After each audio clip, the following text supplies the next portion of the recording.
Roger Stone here. Every day you wait, your money loses value, but gold and silver don't follow those same rules. American Sovereign Bullion gives you access to a nationwide wholesaler network, helping you secure aggressive pricing on real physical metals. Call 844-272-2428 now to get your free gold and silver guide to learn how to protect your wealth with physical gold and silver, delivered right to your door or with a gold IRA. Visit asbgold.com. That's asbgold.com for your free gold and silver guide today. Listen, all you New Yorkers. Taxi! Okay, we're looking around. This is the 77 WABC minicast. Matteas Boom Boom in Hollywood. Welcome to the other side of midnight with Walter Sterling. Hi. Good morning, and a very happy Mother's Day to you. It was quite a story you told us at the beginning of the show about your home life and the mothers in charge. The women were in charge. I mean, it's true. Aren't they always in charge? Women tell men where to sit. And we say yes and thank you. As it should be. The only time marriages fail, I'm sure of this now, that I've been married a while. The only time marriages fail, Matteas, is when men imagine they have say. Men have no say. Here's the division of decisions. Ready? Yeah. You decide the big stuff. You decide how to settle the war in Iran, what to do about Israel, who should be the next candidate for president, and what about redistricting. That's what the guy decides. Women, they decide the unimportant things: where you're going to live, what you're going to drive, where your kids are going to go to school, what your kids' names will be, where you're going to go for the holidays. There it is. So, men, you decide how to solve the war in Iran. Your wife is going to decide where you're going to live. Balances out. Seems fair to me. And wise. Let me just add that, too. Wise. There'll be peace in your household. Oh, absolutely true. Now, I can't wait to see the Sheep movie. Tell us about the Sheep movie. Well, there's a movie out from Amazon MGM Studios. It's called The Sheep Detectives. It's photographed in Ireland. It stars Hugh Jackman as George Hardy. Now, he's a shepherd, Walter, who reads murder mysteries aloud to his flock of sheep, convinced that though they only bleat appreciatively, they really are able to understand him. And so suddenly, when George is found dead, the sheep, who apparently could understand him, suspect foul play, and they begin to try to solve the mystery of who killed him and why. So not only could they understand him, they are also able to speak.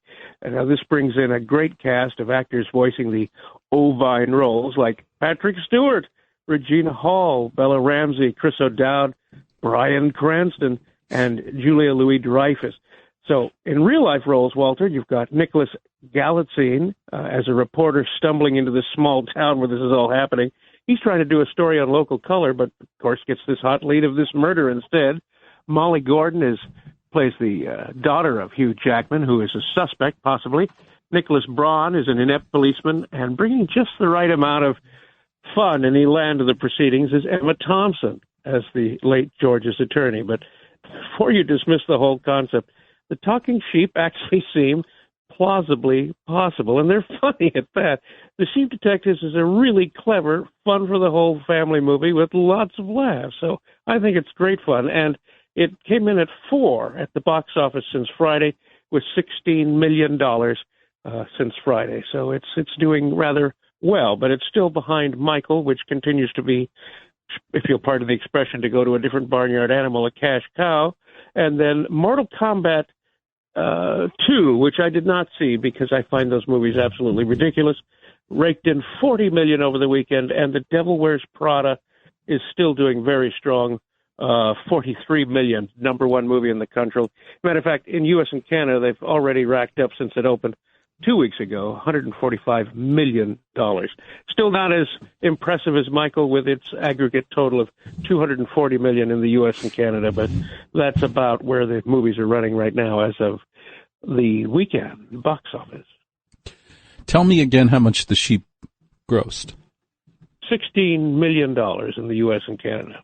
It's a tough movie to market, isn't it? Even with Hugh Jackman. How exactly how do you put that on a poster? You can't put it on a poster. I see Hugh Jackman surrounded by cute sheep.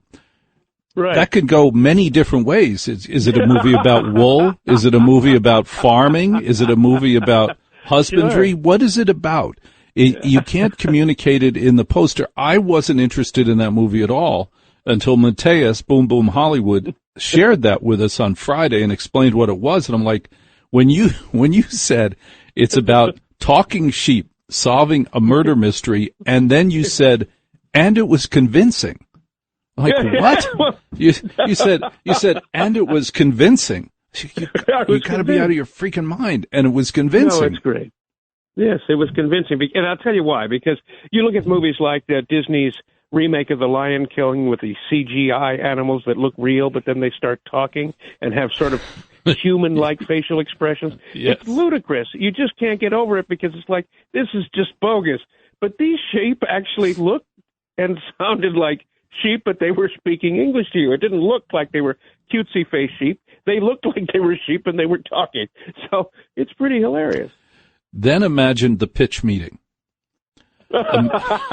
Imagine when the creator of the movie about the talking sheep solving a murder mystery came into serious-minded Hollywood producer offices, into Paramount, Univision, whatever, and had to pitch. All right, now this movie is a murder mystery. Oh, people love those.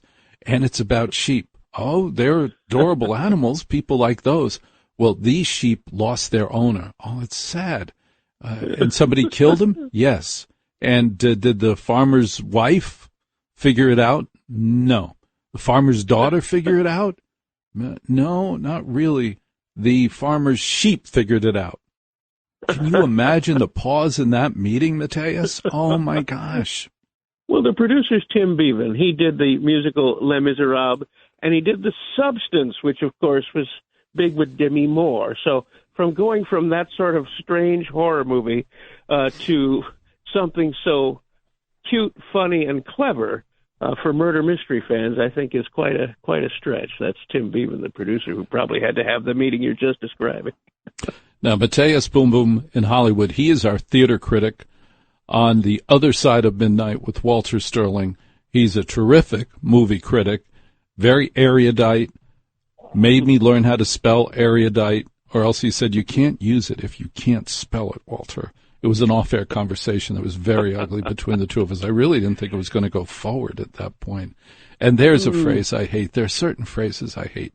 Going forward, whenever you're in a business situation and somebody looks at you and says, all right, now going forward, you're dead. Mm-hmm. You are so dead if they say to you, are you going forward from this point on? Oh, you're finished. You might as well turn in those papers, turn in your pass right now. There is no future for you. Or we're thinking of changing the schedule.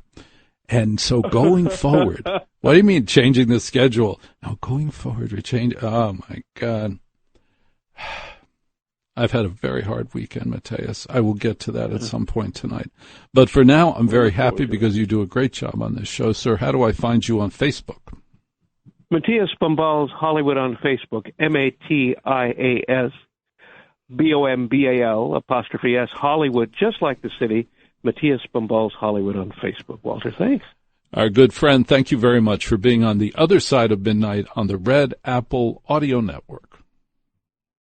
77 WABC and Bergen Newbridge Medical Center honor the life of legendary broadcaster and our friend, Ernie Anastas. Hi, it's Ernie Anastas. You know, your thoughts can affect how you feel. Bergen Newbridge Medical Center is the largest hospital in New Jersey, providing comprehensive, equitable, compassionate, and high-quality emergency inpatient and outpatient medical care, plus mental health services and substance use disorder treatment. The Bergen Newbridge team can address your total health needs in one convenient location. Call 201-225-7130 for an appointment or newbridgehealth.org.